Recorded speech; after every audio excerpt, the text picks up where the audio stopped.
네, 평안하시기를 바라겠습니다. 오늘 말씀은 마가복음 6장 21절에서 23절 말씀입니다. 마침 기회가 좋은 날이 왔으니 곧 헤롯이 자기 생일에 대신들과 천부장들과 갈릴리의 교인들로 더불어 잔치할새 헤로디아의 딸이 친히 들어와 춤을 추어 헤롯과 그와 함께 앉은 자들을 기쁘게 한지라.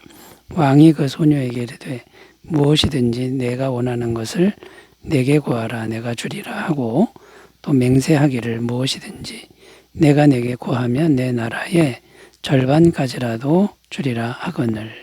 아멘.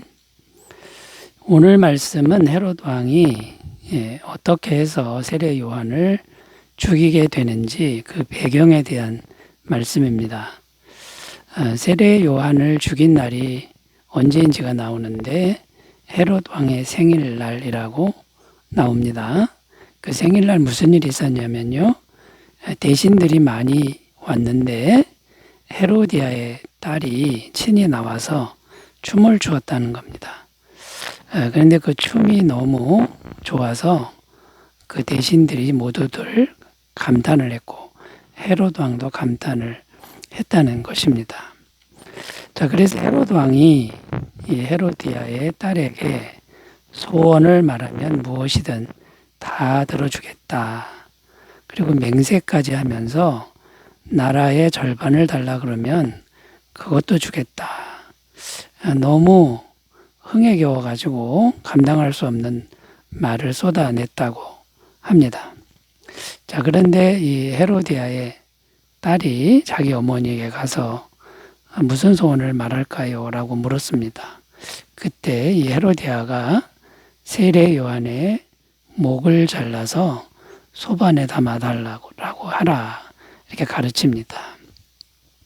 자, 그래서 결국은 세례 요한이 순교를 당하는 그런 일이 생겼다라는 겁니다.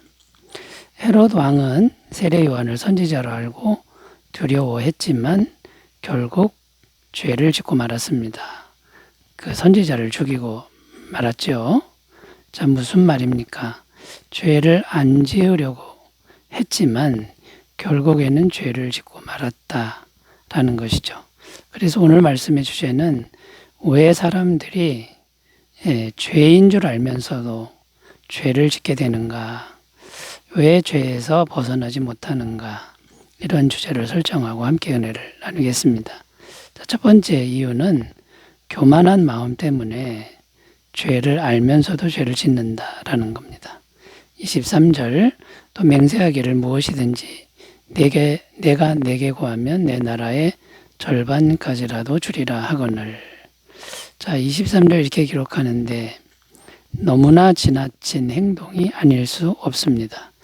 자기 능력으로는 지킬 수 없는 것을 맹세까지 하면서 함부로 말했다라는 거죠.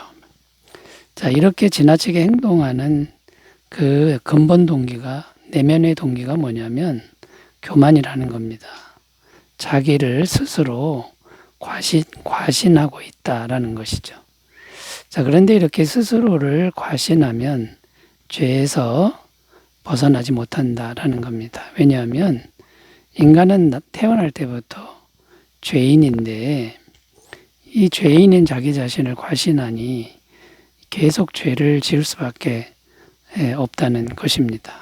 시편 51편 5절 내가 죄악 중에서 출생하였으며 어머니가 죄 중에서 나를 잉태하였나이다.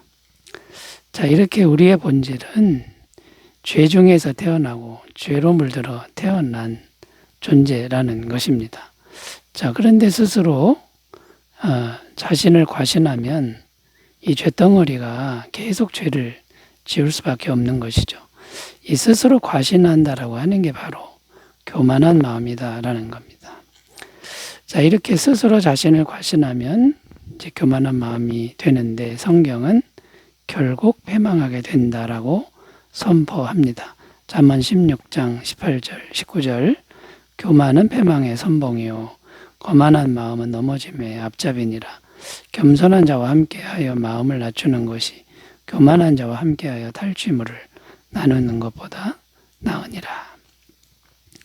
자, 여기 보면 거만한 마음은 넘어짐의 앞잡이다. 그 넘어지게 만드는 근본 동기가 된다라는 거고요. 교만한 자와 함께하여 탈취물을 나누는 것보다 겸손한 자와 함께해서 마음을 낮추는 게 낫다. 성경은 이렇게 평가하고 있습니다. 자, 그럼 이 교만한 마음, 즉 스스로를 과신하는 마음에서 벗어나려면 어떻게 해야 될까요? 자, 인간은 아무리 권세가 높아도 허무한 존재인 것을 항상 명심해야 된다라는 겁니다. 우리가 이 땅에서 아무리 높은 권세, 아무리 많은 소유를 가져도 안개 같은 존재인 것을 항상 기억하라는 것입니다. 야고보서 4장 14절 내일 일을 너희가 알지 못하는도다. 너희 생명이 무엇이냐? 너희는 잠깐 보이다가 없어지는 안개니라. 잠깐인 인생이라는 것을 명심하는 것이죠. 그리고 우리가 죄인이기 때문에 스스로를 과신하는 건 정말 잘못된 것이고 오직 영원하신 하나님을 가까이 하는 것만이 내가 살 길이다. 겸손하게 하나님 가까이 하는 삶을 사는 것을 경주하는 것이라는 겁니다. 예레미야 17장 5절에서 8절입니다. 여호와께서 이와 같이 말씀하시니라. 무릇 사람을 믿으며 육신으로 그의 힘을 삼고 마음이 여호와에게서 떠난 그 사람은 저주를 받을 것이라. 그는 사막의 들개나무 같아서 좋은 일이 오는 것을 보지 못하고 광야 간조한 건건한 땅 사람이 살지 않는 땅에 살리라. 그러나 무릇 여호와를 의지하며 여호와를 의뢰하는 그 사람은 복을 받을 것이라. 그는 물가에 심어진 나무가 그 뿌리를 강변에 뻗치고 더위가 올지라도 두려워하지 아니하며 그 잎이 청청하며 가무는 해에도 걱정이 없고 결실이 그치지 아니함 같으리라. 자, 이 말씀을 우리가 꼭 기억하셨으면 좋겠습니다. 자, 첫 번째 교만한 마음이 어떤 것인지 살펴봤고요. 두 번째 죄에서 벗어나지 못하게 하는 마음, 두 번째는요. 죄를 쉽게 생각하는 마음이다. 죄를 쉽게 생각하는 마음의 태도다라는 겁니다. 자, 헤롯 왕이 말하는 것을 보면 죄를 쉽게 생각하는 사람임을 알 수 있습니다. 함부로 맹세하고 또 나라의 절반까지라도 준다. 말도 안 되는 얘기를 함부로 하고 있는 거죠. 지키기 어려운 약속, 사실 불가능한 겁니다. 너무나 쉽게 남발하고 있음을 볼 수 있습니다.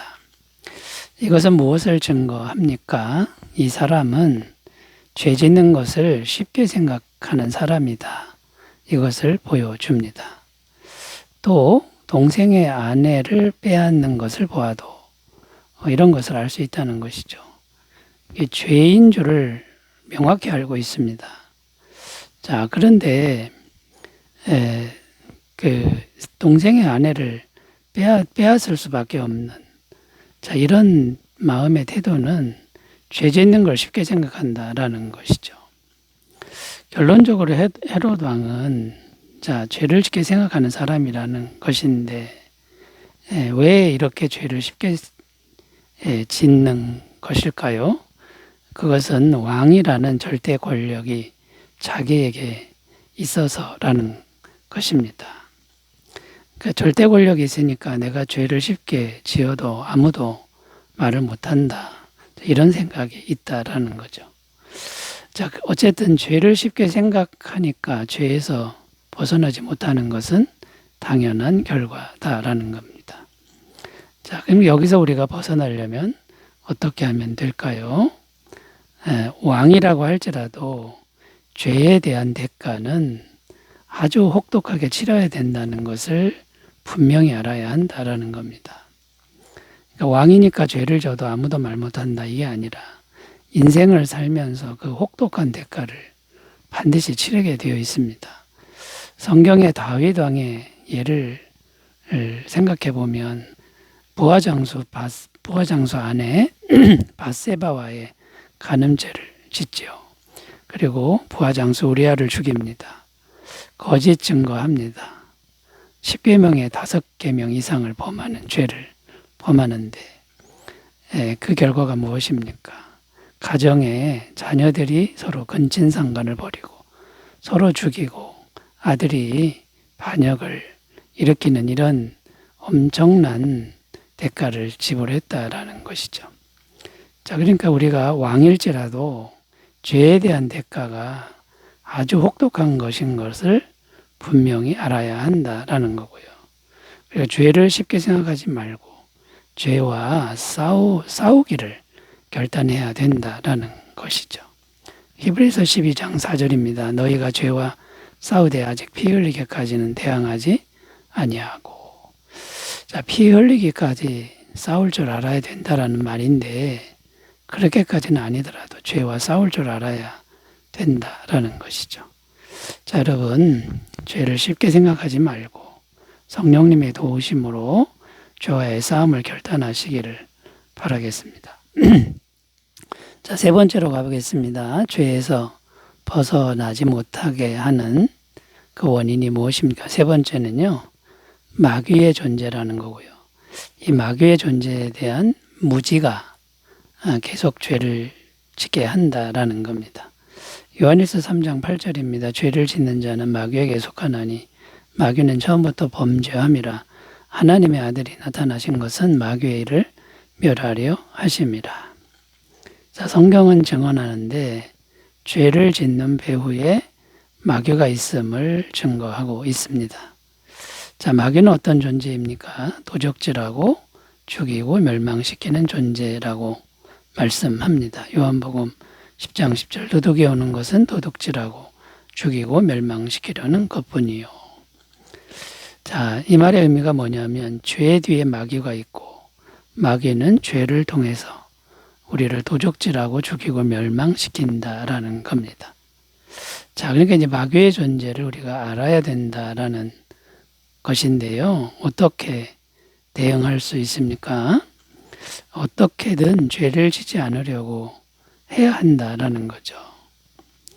자, 죄를 지면 마귀에게 주도권을 넘겨주기 때문에 결국은 죽고 망합니다. 어떻게든 죄를 짓지 않으려고 해야 되는 이런 태도를 가져야 되고 마귀의 존재를 분명히 인식해야 된다는 거고요.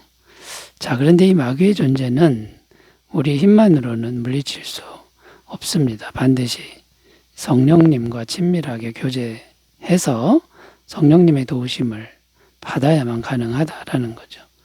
마태복음 12장 28절 그러나 내가 하나님의 성령을 힘입어 귀신을 쫓아내는 것이면 하나님의 나라가 이미 너희에게 임하였느니라. 성령님 외에는 이 마귀의 존재를 물리칠 그런 힘이 없습니다. 그러므로 성령님을 절대적으로 구해야 된다라는 겁니다. 자, 성령님 임하셔도 우리가 연약하기 때문에 때로는 죄를 짓습니다. 자, 이때는 어떻게 해야 됩니까? 빨리 십자가의 보혈, 영원한 죄사함의 은총을 받아들여야 됩니다. 그래야 마귀의 존재가 물러간다라는 것이죠. 자, 여러분, 이 마귀의 존재가 죄를 통해서 우리를 죄의 결박으로 계속 묶고 있는 것을 잘 기억하시고 죄와의 싸움에서 승리하시기를 바라겠습니다. 기도합니다. 하나님 아버지, 죄에 매인 것을 풀어버리고 죄를 승리하는 기쁨을 주옵소서. 예수님의 이름으로 기도드립니다. 아멘. 은혜가 충만하시기 바라겠습니다. 감사합니다.